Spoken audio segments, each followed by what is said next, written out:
Here was goody.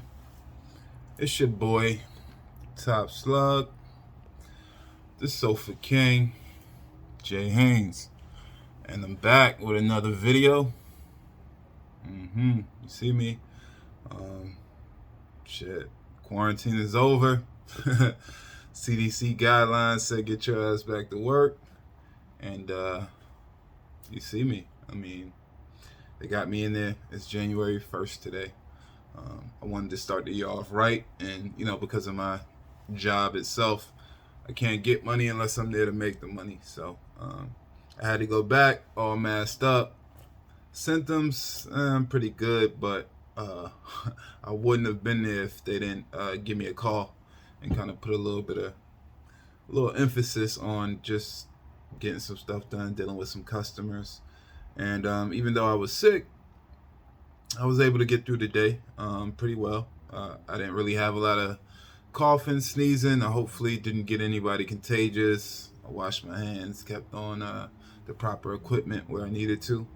But it just shows me how little these jobs, these corporations, these companies actually care about C-19 and everything that's going on. They actually don't care at all, to be honest with you. If it's not about a government mandate and a possible fine, or the lack of good employees being able to work, then it's no concern to them. And I wouldn't be surprised if that has something to do with me getting sick in the first place, but that's speculation, so I won't do that. But yeah, your boy's back in the field.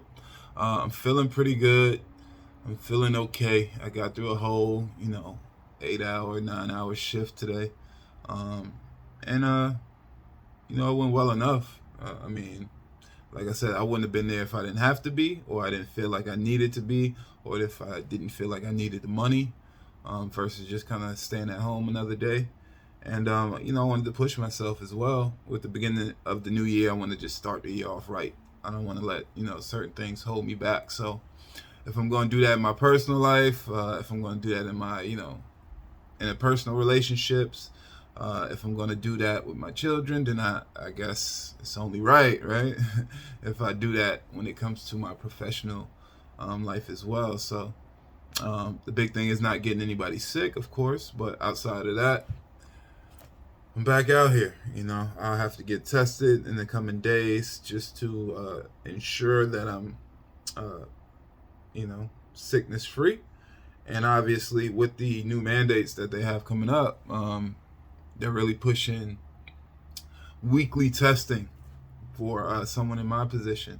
So I don't even know how that's going to work. It was hard enough to get tested when I was sick, just to check myself out. And so to do that every week, who knows what that's going to be like time wise.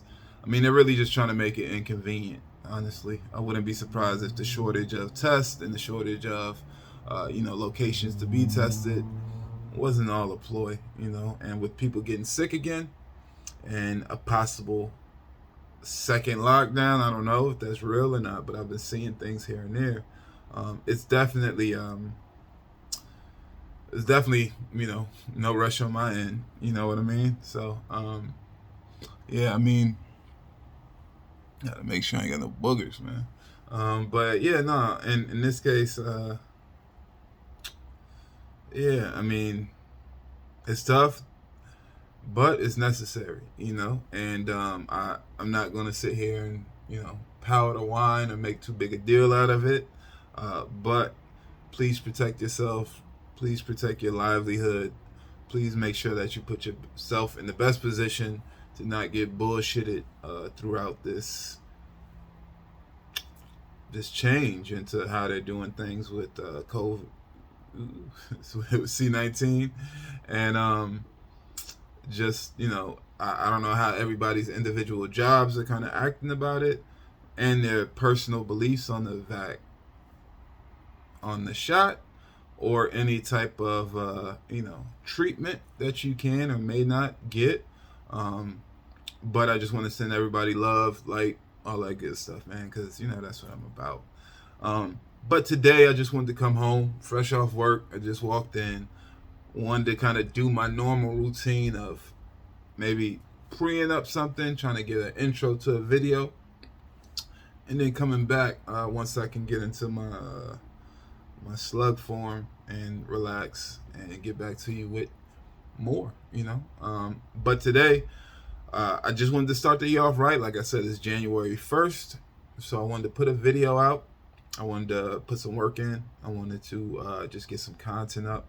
And I've been kind of thinking and talking with different people about a subject, and I want to maybe, speak about it here, and it's something that I swagger jacking a little bit, but it's a conversation that I've seen on multiple different platforms in multiple different ways. It's been approached, but it's very important to people of color, black people, people with certain heritages, certain past traditions, and a certain kind of experience, I would say, and that is the idea of the Victim Olympics, right?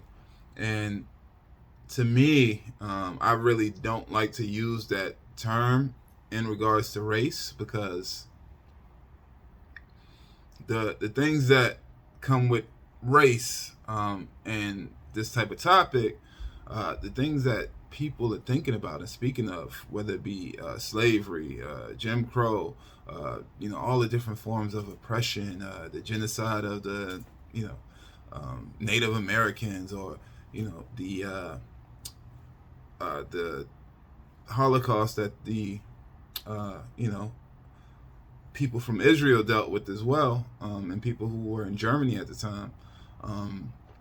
You could bring up the damn Spanish Inquisition if you wanted to. There's so many different examples of something that's a little bit deeper than the Victim Olympics that have impacted and affected and shifted the development of certain types of people. And for me, it's not to like sit there and be like, oh my God, how could we come up from this? And it's not to have a sob story at all, because I don't really believe in sob stories. I mean, whether you agree with the fact that people have been oppressed or not, the reality is that no one really cares outside of saying nice things and giving sympathy, which has no value in the world. So I don't believe in it from the standpoint of it should be some type of badge of honor that you wear, or it should be something that you have to constantly remind people of to get a better standing in a situation or in life. But I do think that it's very important, and the only way that you can overcome anything in this life is to have a certain level of awareness about it, and to know what it is, the mistakes that were made, the pitfalls, the things to watch for, the things that were used to manipulate and oppress, right? Like, it's important that we know these things, so we know what to look for, what to avoid, how not to kind of fall into those same traps, and how to kind of overcome that stereotype and that stigma that comes associated with some of the things that are assumed about different races, and whether it be the level of intelligence, the level of wealth, the finance, the ability to learn and grow. All these things are deeply impacted, and they come from a place that was affected by these different errors and situations in life. And I mean, there's no way around that today. There's no way around it, to be honest. So it's not to sit there and harp on it and to be woe is me about it, but it is to have a good idea and a good awareness of where people have come from and the depths that we've been able to grow out of, even to this point in life, and to know that we can take that exponentially higher to a higher level. And I think that that's what resonates with me. I know the big topic came in regards to whether or not you teach your children certain ideas, right? The whole idea of having to work twice as hard as somebody of a different skin color or from a different background, It is a reality, but it's not something to say, well, you have to work twice as hard, so when you don't do as well, you have an excuse. It is a motivational tool to tell you, like, from where you come from, people typically, right? And it's not everybody, right? Some people do have a silver spoon, regardless of what color they are. Some people do have a leg up in certain resources, regardless of what their background is. So it's not a one-to-one thing where everybody who's black or everybody who's this or everybody who's white is privileged, right? It's a situation where it's situational, it's circumstantial, and it's going to vary the level of impact it might have had on your particular situation or family or whatever you're talking about at the time. But it is something to be aware of when it does come up, and it's something that you want to address head on and be honest and forthright about. Just because, I mean, why not? Just because people were slaves at one time. I'll be honest though, and I don't want to keep going on different tangents. I don't really resonate with slave history and culture. I don't like slave movies. I don't like the idea that that's where our history starts. I know that's false. My personal beliefs is that I don't even think all black people or African American or people of color that might have been in this country were slaves in the first place. I know that to be true. I mean, there's definitely pockets of land and areas and towns and states that weren't as affected by slavery, just because the people had more of a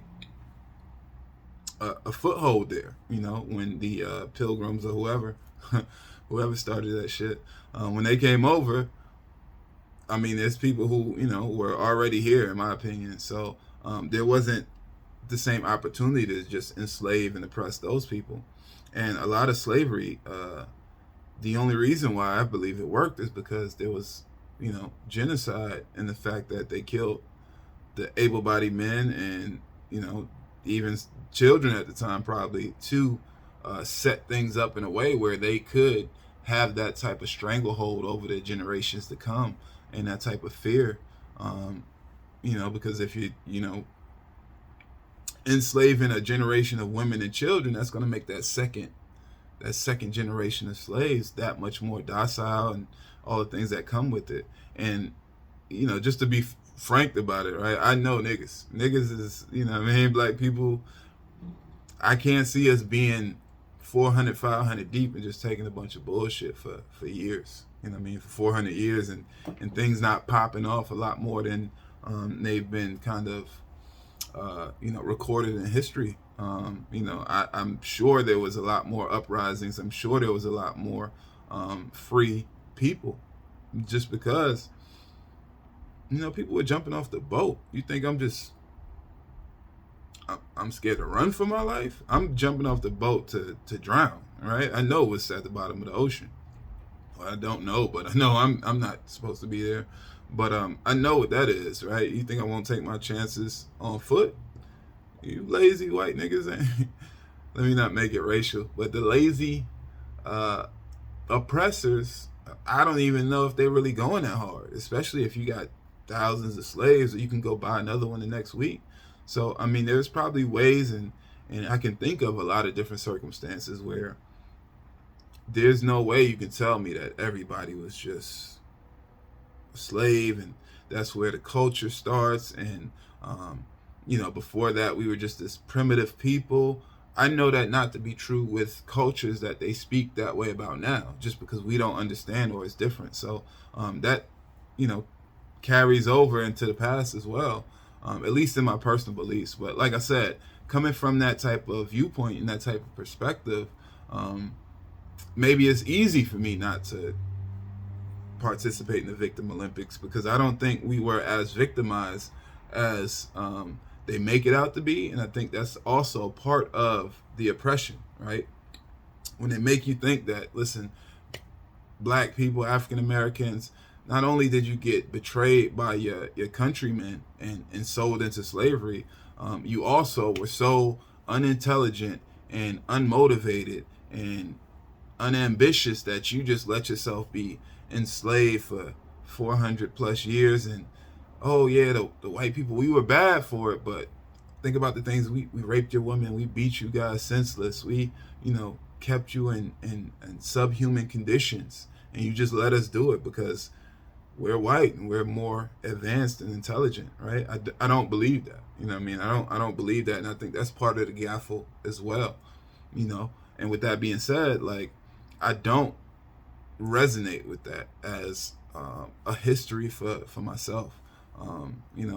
My father's side of the family, they're actually from Cuba, so I know they weren't in the same type of chattel slavery that is depicted in Black American history. But my mom's family, whatever they were doing back then, by the time that the family really kicked off, they got 15, 16, 20 kids or so. So whatever they were doing in life at that point, they were comfortable enough to be, that active in childbearing. So I can just kind of imagine maybe there is a reality where the life wasn't that bad, or it wasn't what was depicted, because I don't think it was great, but I don't think it's what they tell us it is. And I think the fact that they tell us it was the way it is part of the game that they run on us. But even with me thinking like that, things did happen. People were oppressed. There is a systematic set of obstacles that's been constantly put in the way of minorities, and especially Black people. I mean, it's a real thing. I have to know that because the enemy knows that, right? Like, if the enemy knows that and they use well wishes and fake smiles and hugs, I need to know what these people are capable of. Whether or not that's something that I have to deal with right now today in the same form, maybe not. But in some form or fashion, that energy, that hate, it still exists. You know what I mean? It still exists, and that's just a fact. And I hate to say it like that because I don't want to be a person that perpetuates something that if it's not that important to reality, especially to the youth, especially the people who already have so many reasons to kind of look for a reason to quit or not do as well. I wouldn't be an advocate of even talking about those things at all unless they come up and they're relevant, right? And so, like I was saying, I think the topic comes up mostly in regards to what you teach your children.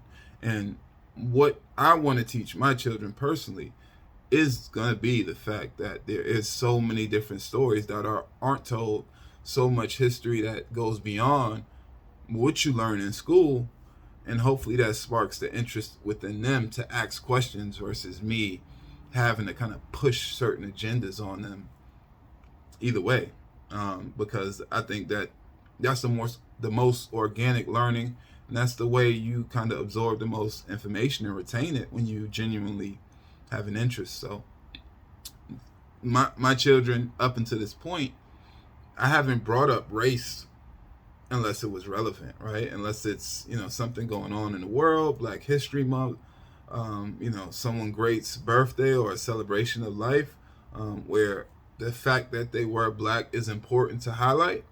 But I would say probably until 4 or 5, my son really didn't recognize, the difference between people. I mean, brown skin, white skin, yeah, just because he has to kind of visually be able to explain what he sees, right? Or verbally explain what he sees visually.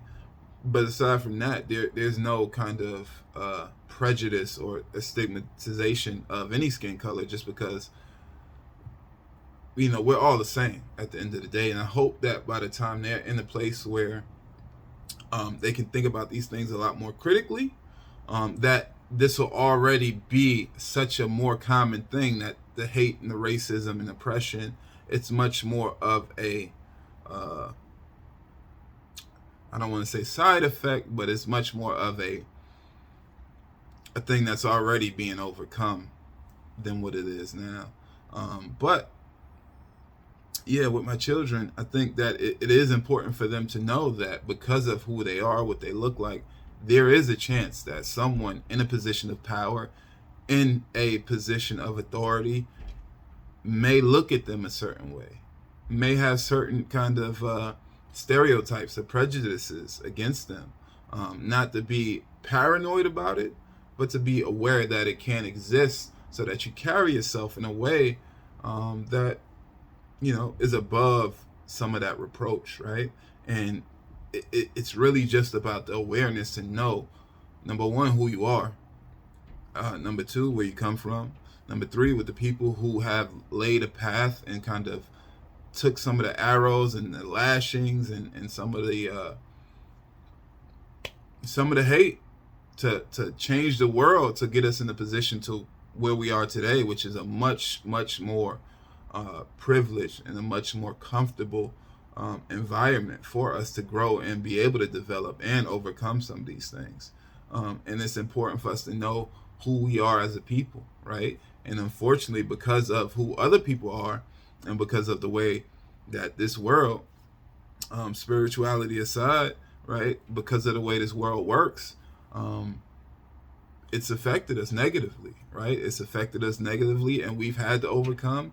And not to say that we're somehow should be behind, but to let them know that that spirit and that energy and that capability is within them, And I guess, it's just important for me to kind of make sure that we differentiate between what's the victim Olympics and what's awareness of our people, right? And ourself. Big thing about Slug Nation, where it's super big on self-awareness. And that's probably the number one component of anything that I would try to do, because I think that's important for us to know, number one, who you are, right? And number two, where you come from, right? Not just as an individual, human being, but your family, your culture, your traditions. Some of my deep-seated personal beliefs is that we are what's in our DNA to an extent, right? I know everybody's had that idea that you almost kind of, in a lot of ways, live in maybe your parents' life, or someone who was close to you, your grandparent. You have a lot of their imprint within you, not just from nurture, but just nature as well. And that doesn't stop 2, 3, 4 generations, right? I'm sure in your bloodline there's somebody who looked just like you, maybe thought just like you, acted just like you. And if anyone believes in reincarnation, maybe in a roundabout way, you may be a reincarnation of that same, soul or energy, or maybe just, 2.0 version. I don't know. But it's important to kind of know where we come from, even if we don't have all the facts, even if it's just a loose idea, and even if that has some darker kind of points in it where we were victimized and oppressed, right? But the last thing I'll say in regards to that, and this is kind of just where my mindset is with that type of stuff, I really hate the idea of being a victim, right? A victim, it's a mindset. That is true. It's a victim mentality. And if you participate in that type of energy and perpetuation and commiseration, right? If that's a word, I don't know. But if you participate in that, it propels itself, right? It pushes forward, in the sense that if you think about everything that's bad in your life and everything that's going wrong, more things will go wrong. You'll just kind of have that same cloud over you. So I don't believe in that whatsoever. I do everything I can to keep a positive and an upbeat outlook, even if I am kind of a realist, or sometimes I can be cynical. There is always a silver lining. There is always optimism in there. And a lot of times that's just to be aware of the possible pitfalls and the things that people typically can kind of fall victim to. But as far as being victimized, I think that things happen to you, right? Things happen to everybody. Good things happen to bad people. Personally, I feel like I've been on a streak. Excuse me. I've probably been on a streak of bullshit happening to me that I don't deserve, probably. But at the same time, The difference is the mentality that you go and you try to use and you carry beyond that situation to overcome that situation, or to move past it, or to learn from it, And I think that it's important for us to know what the difference is between that, right? So, easy example, I can tell you right now how, I got punched in the face, right? I didn't get punched in the face, but let's say if I did, I can tell you, like, damn, yo, I got punched in the face, man. My eyes swole, this nigga, and I can be all fucked up about it. I'm a victim at that point, right? But if I come to you and I say, yo, what's shit? I was talking shit, man. I got punched in the face, bro. Learn my lesson, right? That's a total different outlook. That's a total different approach. Just, same exact words, but the energy and the idea behind it is totally different. Now, me personally, right? If I come to you and I say, yo, these niggas just punched me in the face, we over there. I'm telling you what happened to me. I'm not a victim because I'm ready to go and do what I need to do about it, right? But I'm still telling you how I got punched in the face. And I'm telling you maybe, I got punched in the face, but then beat the brakes up. You know what I mean? Whatever it might be. And so, like, it's just, it's almost just to have that level of awareness of what's going on, right? If it's somebody outside punching people in the face, you want to know about it, right? So you don't just walk into it and get snuffed. You want to know what's going on. I would want to know what's going on. I would want to know that I see that white dude, that big white dude, I might have to, get busy, right? That's reality. That's not being a victim. That's being aware. That's being on that's being on point, honestly. And it's really just about how we present that message, and then what we actually provide as a solution or the solution to overcome that issue. That makes the difference. That makes all the difference. That is what makes somebody either a victim or someone who's learning from a situation and ready to counterattack, or somebody that's learning from a situation and trying to elevate above it, or whatever your chosen course of action might be. But for me, I think that the awareness is very important. I think that we need to be careful how we speak to other black people about black experiences, right? Not to be a victim, not to say, woe is me, woe is us, not to commiserate, but to find solutions and talk and have the conversations that need to be had, so that we do put our next generations in a much better position, the same way we were put in a better position, And it's always something new, right? It's always something new, whether it be this whole, C-19, whether it be, the welfare system. Shout out to my guy, JT Coin Rings. Hopefully, very soon, I'll be able to kind of link up and have a real good conversation about this type of topic with that brother, because we did speak on the Moynihan Report in a live stream that I was actually able to participate in recently with him. And I know that's about welfare, right? Which is somewhat more modern as well. But, if we don't stay kind of vigilant and stay on top of the potential kind of tricks and false kind of benefits that are presented to us, right? We can fall victim to the same things. And so, like, having that awareness of the past is important. Having that understanding of the mistakes that we made, right, as people, even, it's all important, And I think that it's something to grow from, right? But if we don't talk about it, if we don't have those conversations, if we don't teach our children about certain things, then the opportunity is lost for growth, And that's ultimately what we're here to do every single day, So, yeah, I mean, real shit, but I think hopefully it makes sense, Hopefully the conversation resonates with somebody out there. And hopefully, in 2022, everybody out there is doing well day one, number one. And hopefully sticking to your New Year's resolutions if you had some. Some of y'all probably already cheating. But hopefully in 2022, we have a much more kind of unified interpretation of the Black experience, that we don't have to have these conversations. We don't have to have certain, categorizations that we have right now. I guess this will be a topic for another day.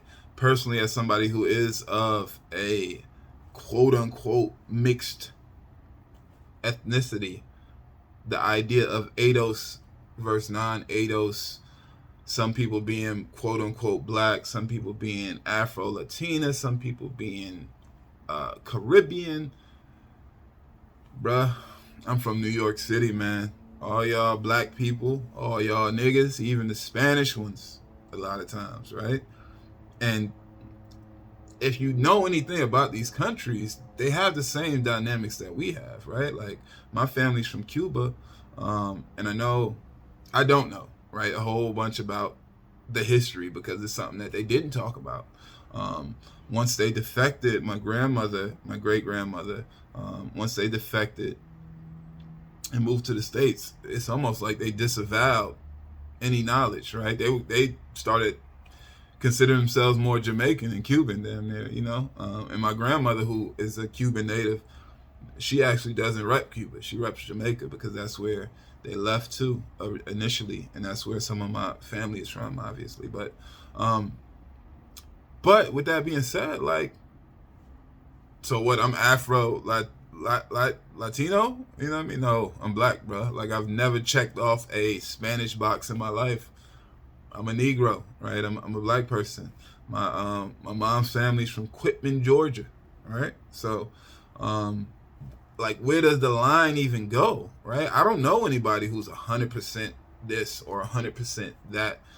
A lot of y'all, not me, a lot of y'all got at least like 10% white in you, So I think that it's more about an experience. It's more about how we feel inside, right? If somebody can, yeah, listen, man, I'm gonna leave it here, right? If somebody can tell you, I won't even throw an age on there, but if a boy can tell you he's a girl, right? A shorty from Dominican can be Black, bro. I'm not tripping, bro. There's more important things to worry about. And not to mention, Black is a made-up word that, was made up when they wanted to easily categorize white people, right? They didn't care about Black like that. They cared about, all right, we want to group everybody else as white. So the Polish, the Irish, all these different things, we can get this team strong. So, and we sitting here trying to fight like, nah, you not Black, you from Barbados. I get like, my grandmother's from Barbados. I've been in Philly for like the past 10 years. Like, how can you tell somebody I don't get that part, man. But I know everybody has a real sensitivity when it comes to this type of stuff, so I won't get that deep into it. But if you do have a common experience, if you have been a child of a culture or a race or ethnicity or a background, even in America, there's people who are oppressed in different ways. Have the awareness that you need to have and get over it, because nobody cares, unfortunately, but still be aware of it, right? And shout out to all the YouTubers that I do, patronize and watch the content for. There was a conversation. Right? I'm not even going to acknowledge this shit, but there was a conversation. I think it was a hypothetical devil's advocate type, thing that was thrown out there. But they said, what if we don't teach our children about slavery? What if we don't? And this is what I mean. Like, sometimes things get taken too far, maybe with good intent, but we're not going to teach our children about maybe the only thing that's clear cut in history that shows the intention and the capability of the, I won't say ruling class, but the majority class, and how wealth in America was damn near built on the backs of not just African American slaves, but whether they be Irish, whether they be Asian, whether they be Native American. How could we just not teach that history, right? We want to give our children this false image, this false view of America, the same one that I know, at least for me, I'm probably still a little jaded about learning the difference between Thanksgiving and the real Thanksgiving, right?